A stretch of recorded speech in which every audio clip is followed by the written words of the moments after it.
Hello दोस्तों, तो आज के इस ट्यूटोरियल में हम बात करने वाले हैं how to choose your domain in hosting, यानी कि कैसे आप अपनी डोमेन और होस्टिंग को चूज कर सकते हैं। तो सबसे पहले यहां पर हम बात करेंगे कि होस्टिंग और डोमेन होता क्या है। इसके बारे में आपको बताएंगे कि कैसे आपको डोमेन और होस्टिंग परचेस करने से पहले, खरीदने से पहले किन किन बातों का ध्यान रखना चाहिए। तो चलिए सबसे पहले बात करते हैं कि डोमेन क्या होता है। तो देखिए, डोमेन का सबसे अच्छा तरीका जानने का यह होता है कि डोमेन का मतलब यही होता है आपके एड्रेस से। देखिए, डोमेन का मतलब एक एड्रेस होता है। अब वो एड्रेस कैसा हो सकता है, देखिए मैं आपको अगर एग्जांपल देकर बता दूं, तो अगर आपसे कोई पूछता है कि आप कहां रहते हैं, तो आप किसी एक जगह का नाम बताते हैं जहां पर आपका घर स्थित होता है। तो बेसिकली क्या होता है कि जब भी गूगल पर कोई भी व्यक्ति आता है और अगर कुछ भी सर्च करता है, तो गूगल क्या करता है कि उससे आपके एड्रेस तक आसानी से पहुंचा देता है। अब जैसे अगर हम आपको एग्जांपल देकर दिखाएं, तो देखिए अभी हमारा जो वेबसाइट का होम पेज ओपन है, तो यहां पर ऊपर अगर हम इसका यूआरएल देखेंगे, तो यहां से देखिए हमें देखने को मिलता है www.learnbazaar.org। तो ये एक प्रकार का डोमेन है। हालांकि अगर डोमेन की हम बात की जाए, तो डोमेन केवल इतना होता है learnbazaar.org, ठीक है। अब इसके पीछे देखिए ये आपका एड्रेस हो गया। अब इसके पीछे .com लग गया, .org लग गया, .in लग गया, .xyz लग गया, ये आसानी से पीछे लग जाता है। और इसके बाद जो आपका डोमेन बनता है, यानी कि जो आपका एड्रेस होता है, उस एड्रेस के आगे www. भी लग जाता है। तो यानी कि जो अगर आपका एड्रेस पूरा बनता है, जैसे अगर कोई भी विजिटर आता है और learnbazaar.org को सर्च करता है, तो क्या करेगा गूगल की, वो गूगल समझ जाता है कि ये जो यहां पर सर्च किया जा रहा है, ये आपके इस एड्रेस पर सर्च किया जा रहा है learnbazaar.org के। तो सिंपली गूगल आपका जो डोमेन होता है उसके सामने दिखा देता है। तो यहां से आप बेसिकली समझ चुके होंगे कि डोमेन क्या होता है। डोमेन कुछ नहीं बल्कि एक एड्रेस होता है जो यहां पर यूजर्स को आपकी वेबसाइट तक विजिट कराता है। और यहां पर आप देख सकते हैं कि जो आपका डोमेन होता है, नेम कुछ इस प्रकार से बन जाता है www.learnbazaar.org। तो जैसे यहां पर आप देख सकते हैं कि हमारा जो डोमेन का नाम है वो हमारा learnbazaar.org है। आपका नाम रहता है यहां पर डोमेन का, जो भी आप चूज करना चाहते हैं, और उसके बाद आप .com लेते हैं, .in लेते हैं, .xyz लेते हैं, जो भी फिर आपको लगता है उस हिसाब से आप अपने डोमेन नेम को चूज कर सकते हैं। तो चलिए अब जरा बात करते हैं कि होस्टिंग क्या होती है। तो देखिए अगर हम आपको एक एग्जांपल देकर बता दें, तो देखिए जहां पर आपका घर होता है, उसी घर के साथ में आपका जो डोमेन होता है, यानी कि जो एड्रेस होता है, वो जुड़ा हुआ होता है। तो देखिए आपको अपना एड्रेस बनाने के लिए सबसे पहले तो आपको एक जमीन लेनी पड़ती है, आपको वहां अपना घर बनाना पड़ता है। और इसके बाद जब कोई आपसे पूछता है कि आपका एड्रेस कहां पर है, तब आप अपने उसी घर का एड्रेस दे सकते हैं। यानी कि देखिए जो आपका डोमेन होता है, यानी कि आपका एड्रेस, और आपका जो होस्टिंग होता है, यानी कि जो आपका घर, वो दोनों एक दूसरे से कनेक्टेड होते हैं, ठीक है। अगर आपका घर होस्टिंग नहीं होगा, यानी कि घर नहीं होगा, तो फिर आपका जो डोमेन यानी कि एड्रेस है, वो फिर आप किस जगह का दोगे। तो देखिए बेसिकली होता क्या है कि जो आपका डोमेन होता है वो पूरी तरीके से आपका काम करता है, जुड़ा हुआ होता है होस्टिंग के साथ में। यानी कि पूरी जो आपकी वेबसाइट होती है वो होस्टिंग की बदौलत ही आगे चल पाती है। अब देखिए होस्टिंग में ऐसा हो जाता है कि अगर आपका यहां पर फाइल्स हो गया, जो भी आपका डेटा है वो आपका होस्टिंग के अंदर आकर स्टोर होता है। यानी कि आपका जो घर है होस्टिंग, उसमें आकर सारा डेटा आपकी वेबसाइट का स्टोर होता रहता है, ठीक है। आपकी वेबसाइट को पूरी तरीके से मैनेज किया जाता है, आपके सर्वर को आपकी वेबसाइट पर कितना लोडिंग स्पीड आ रहा है, यूजर्स आसानी से उसे ओपन कर पा रहा है। यानी कि आप एक होस्टिंग की मदद से ही अपनी वेबसाइट को डेवलप कर सकते हैं, ठीक है। तो यहां से आप समझ चुके होंगे कि आपका होस्टिंग क्या होता है। होस्टिंग हमारा एक घर होता है जिसके अंदर हम कुछ भी रख सकते हैं अपने डोमेन का। हमारा जो एड्रेस होता है वो हमारा होस्टिंग के साथ में जुड़ा हुआ होता है। तो बेसिकली जो हमारा होस्टिंग होता है, सर्वर जिसको हम कहते हैं, तो ये हमारा काफी इंपॉर्टेंट होता है। और इसके बाद ही जहां से आपका होस्टिंग लिया हुआ होता है, वहां से आप ही अपनी जो वेबसाइट होती है उससे आसानी से डेवलप करके उसे मैनेज कर सकते हैं, जिसके अंदर आपको एक सी पैनल मिल जाता है जहां से आप अपनी वेबसाइट को मैनेज किया जा सकता है। तो बेसिकली जो हमारा होस्टिंग होता है वो एक घर का काम करता है। चलिए अब जरा बात कर लेते हैं कि आपको डोमेन खरीदते समय किन किन बातों का ध्यान रखना चाहिए और कैसे आप एक बेस्ट डोमेन को चूज कर सकते हैं। तो देखिए सबसे पहले तो मैं आपको यह बता दूं कि जो डोमेन और होस्टिंग होता है ये आपको कई सारी वेबसाइट से मिल जाता है। तो आपके लिए जैसे मैं अगर एग्जांपल देकर बता दूं, तो हमारा जो डेडिकेटेड सर्वर है आप वहां से भी खरीद सकते हैं। इसके अलावा जो आप गोडेडी हो गया, ऐसे कई सारी आपको वेबसाइट मिल जाती हैं जहां से आसानी से आप जो अपना होस्टिंग और डोमेन है उसे परचेज कर सकते हैं और अपनी वेबसाइट को रन करा सकते हैं। तो देखिए अगर हम डोमेन की बात करें कि कैसे आप एक बेहतरीन डोमेन अपने लिए चूज कर सकते हैं, तो देखिए डोमेन चूज करने के लिए सबसे पहले तो आप डोमेन का फंडा समझ लीजिए कि डोमेन आपका कैसा होना चाहिए। तो देखिए सबसे पहला पॉइंट जो आता है वो ये है कि आपका डोमेन नाम ऐसा होना चाहिए जो कि लोगों को याद रह सके, यानी कि एक छोटा सा यूनिक सा आपका नाम होना चाहिए आपके डोमेन का। जिससे हमारा अगर देखा जाए तो लर्न बाजार यहां पर डोमेन का नाम है, ठीक है। अब उसके पीछे यहां पर .org लगा हुआ है और जो हमारी मेन वेबसाइट का यहां पर नाम है वो है learnbazaar.com, ठीक है। तो यहां पर आप देख सकते हैं कि जो लर्न बाजार है ये सभी को हमेशा याद रहता है। अगर किसी को एक बार यहां पर वेबसाइट विजिट कर लेता है हमारी, ठीक है, तो उससे आसानी से हमारी वेबसाइट का जो नेम है वो डोमेन नेम आसानी से याद हो जाता है कि लर्न बाजार। और फिर क्या होता है कि बाद में अगर कभी वो हमारी वेबसाइट पर नहीं पहुंच पाता है तो सीधा गूगल में जाकर लर्न बाजार को सर्च कर लेगा तो हमारी वेबसाइट उसके सामने आ जाती है। तो आप समझ सकते हैं कि इस प्रकार आप जो विजिटर हैं उनको अपने डोमेन पर अपनी वेबसाइट पर रिटर्न करा सकते हैं। इस प्रकार जो आपका वेबसाइट का नाम है यानी कि जो आपका डोमेन है वो बिल्कुल आपने यूनिक रखना है और यूनिक के साथ में ऐसा रखना है जो लोगों को आसानी से याद रह सके। इसके अलावा देखिए क्या होता है कि जो आप डोमेन अपना चूज करते हैं, जैसे हमने यहाँ पर learnbazaar.org को चूज किया है, तो आपको डोमेन नेम को हमेशा वैसा ही चूज करना है जिस प्रकार का आप वेबसाइट डेवलप करना चाहते हैं। अब जैसे देखिए अगर आपका वेबसाइट कोई टेक्निकल गैजेट से रिलेटेड है जहां पर आप इंफॉर्मेशन वगैरह टेक्निकल की प्रोवाइड कराते हैं और आपने अपने डोमेन में ऐसे कीवर्ड को रखा है जहां पर स्पोर्ट आता है, मान लो अगर आपने यहां पर जो डोमेन है उसको लग दिया है स्पोर्ट, ठीक है।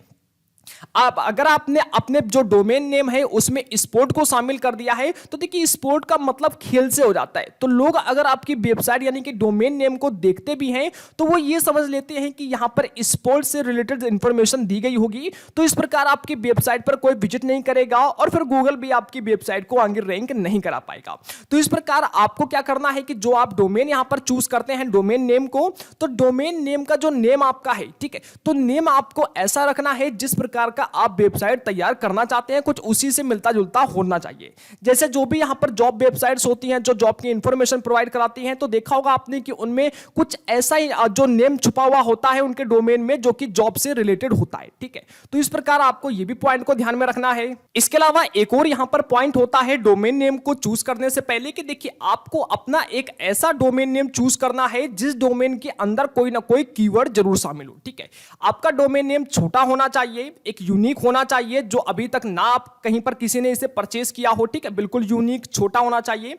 इसके अलावा इस डोमेन के अंदर जो डोमेन नेम है उसमें कहीं ना कहीं कीवर्ड वगैरह छुपा होना चाहिए। अब जैसे देखिए हमारा जो कीवर्ड मेन है लर्न बाजार में वो लर्न छुपा हुआ है, मतलब यहां पर एक लर्निंग का काम होता है, ठीक है, जहां पर आपको बेहतरीन कोर्सेज प्रोवाइड कराए जाते हैं, ठीक है।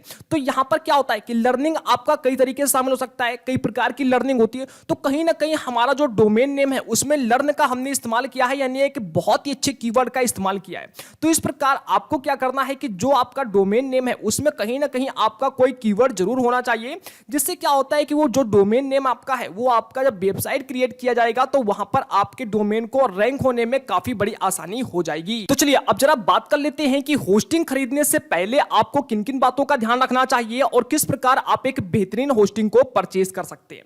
तो देखिए होस्टिंग खरीदने के लिए सबसे पहले तो आपको यह देखना है कि जिस भी वेबसाइट से आप होस्टिंग को परचेज कर रहे हैं उसका सपोर्ट कैसा है। क्योंकि देखिए दोस्तों बहुत बार क्या होता है कि देखिए हम जो सपोर्ट की यहां बात कर रहे हैं वो परचेज सपोर्ट की बात नहीं कर रहे हैं बल्कि टेक्निकल सपोर्ट की बात कर रहे हैं।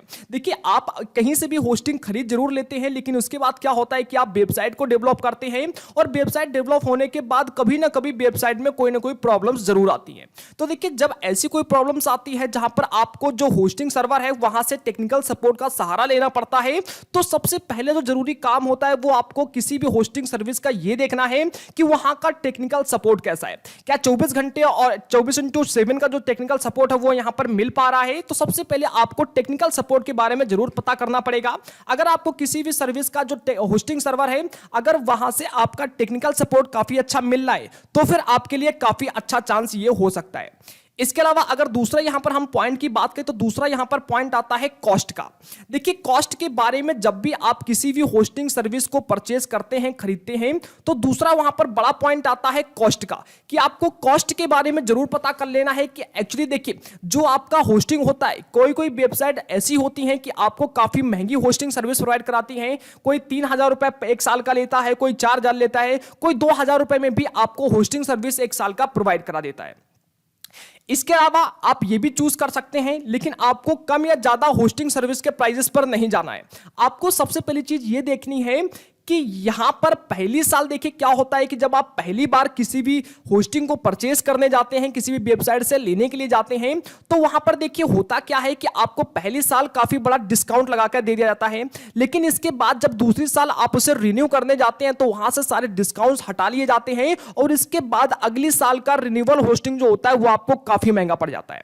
तो आपको इस बात का भी ख्याल रखना है कि यहां पर जो रिन्यूअल प्राइस है वो कैसा है, आपको कैसा यहां पर पहली बार में कितना पे करना पड़ेगा, इसके बाद जो अगली साल होगा तो उस बार भी आपको कितना पे करना पड़ेगा। तो इस बात का आपने बहुत ज्यादा ख्याल रखना है। इसके बाद अगर हम बात करें इसके तीसरे पॉइंट की, तो देखिए तीसरा पॉइंट आता है बैकअप्स का। जब भी आप किसी भी वेबसाइट के लिए अपनी होस्टिंग को परचेस करने के लिए जाते हैं, देखने के लिए जाते हैं वेबसाइट पर, तो वहां पर सबसे पहले आपको यह भी देखना पड़ेगा कि बैकअप्स आपकी वेबसाइट के लिए यहां से मिलेगा या फिर नहीं मिलेगा। देखिए प्लान के ऊपर डिपेंड करता है, या फिर बहुत सारी ऐसी कंपनी है जो आपकी वेबसाइट के लिए इस होस्टिंग पर बैकअप प्रोवाइड कराती है। देखिए बैकअप का क्या होता है कि कभी भी अगर आपकी वेबसाइट में कोई प्रॉब्लम्स आ जाती है या फिर कोई प्रॉब्लम्स क्रिएट हो जाती है, करना है या फिर ऐसा, ठीक है, तो उसके लिए क्या होता है कि आप अपनी वेबसाइट का बैकअप क्रिएट कर सकते हैं, या फिर अगर ऑटोमेटिक बैकअप आ जाता है तो अच्छी बात है। तो उसके बाद क्या होता है कि कभी भी कोई वेबसाइट में प्रॉब्लम होने पर आप पुनः अपनी वेबसाइट को रिकवर कर सकते हैं, ठीक है। तो इस प्रकार आपको बैकअप के बारे में जरूर क्लियर कर लेना है अपनी होस्टिंग सर्वर से, जहां से आप होस्टिंग वगैरह परचेस करना चाहते हैं। देखिए अगला यहां पर आता है अपग्रेड का।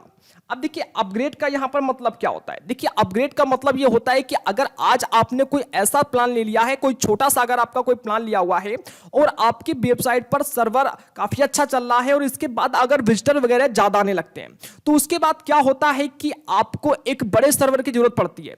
तो ऐसे में क्या होता है कि आपने जो छोटा सर्वर यहां पर लिया हुआ होता है, उस प्लान को क्या आप बीच में ही अपग्रेड कर सकते हैं।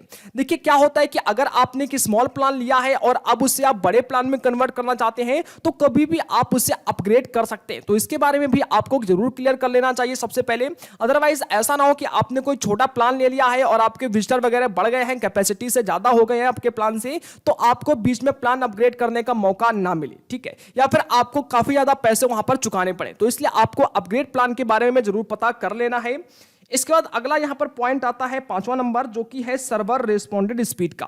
देखिए सबसे पहले आपको एक बात का और ख्याल रखना है किसी भी होस्टिंग सर्विस को यहां पर परचेज करने से पहले। देखिए होस्टिंग को परचेज करने से पहले सबसे पहले आपको एक बात का ख्याल रखना होगा कि आपको यह देखना है कि आपको यहां से सर्वर कैसा मिल रहा है। बहुत सारी कंपनियां क्या करती हैं कि उनका जो सर्वर होता है वो कहीं और स्थापित होता है। जैसे अगर आप इंडिया में हो, एशिया में कहीं पर भी हो, तो एशिया का जो सर्वर है वो आपका यहां पर सिंगापुर में है, ठीक है। अब देखिए आपको यह भी क्लियर कर लेना है कि यहां पर आपका जो यहां पर जो सर्वर है, ठीक है, यानी कि जो आपका होस्टिंग है वो आपका नेटवर्क कैसा देता है। क्या आपकी वेबसाइट में स्पीड काफी अच्छी देगा, क्योंकि बहुत सारे सर्वर्स ऐसे होते हैं कि काफी स्लो होते हैं, जिस वजह से आपकी वेबसाइट का स्पीड काफी स्लो कर देता है और उसके बाद क्या होगा कि आपकी वेबसाइट डाउन होती जाएगी और फिर आपकी वेबसाइट कभी भी बूस्ट नहीं कर पाएगी। तो इसलिए आपको इस बात का ख्याल जरूर रखना है यहां पर कि आपकी वेबसाइट में जो सर्वर है उसका रिस्पॉन्स कैसा आता है, आपकी वेबसाइट फास्ट लोड होती है या फिर नहीं होती है। इसके अलावा आपको होस्टिंग वगैरह परचेज करने से पहले यह भी देख लेना है कि आपकी होस्टिंग में कितने आपको जो सबडोमेन है उनको ऐड करने का मौका मिल रहा है, कितने एडॉन्स को ऐड करने का मौका मिल रहा है, ठीक है। तो ऐसे आप देख लीजिए, आपके प्लान के अनुसार वहां पर मिल सकते हैं। इसके अलावा कितना आपको फाइल्स यहां पर अपग्रेड करने का मौका मिल रहा है, कितने फाइल्स को आप यहां पर स्टोर करके रख सकते हैं, ठीक है। तो आपको इस प्रकार सारा कुछ चेक कर लेना है कि आपका जो प्लान है होस्टिंग का, उस प्लान में आपको कितना कैसा किस सर्विस से किस कंपनी से मिल पा रहा है। तो उसके बाद ही जब आप डिसाइड कर ले, उसके बाद ही आप किसी भी कंपनी से, किसी भी वेबसाइट से जाकर आसानी से जो होस्टिंग और डोमेन है उसे आसानी से परचेज कर सकते हैं। तो आई होप दोस्तों कि यहां से आपको यह अच्छे से समझ में आ गया होगा कि होस्टिंग और डोमेन होते क्या हैं और कैसे आप एक बेहतरीन डोमेन और होस्टिंग को चूज कर सकते हैं। तो दोस्तों उम्मीद है कि आपको ट्यूटोरियल काफी अच्छा लगा होगा। अगर आपको इसके रिगार्डिंग कोई भी प्रॉब्लम्स आती है या फिर क्वेश्चन पूछना है तो आप हमारी एक्सपर्ट टीम से बात कर सकते हैं, अपना क्वेश्चन पूछ सकते हैं। वहां पर आपको पूरा इसका सोल्यूशन मिल जाएगा। तो दोस्तों आज के ट्यूटोरियल में इतना ही, जल्द मिलते हैं एक और नए ट्यूटोरियल में।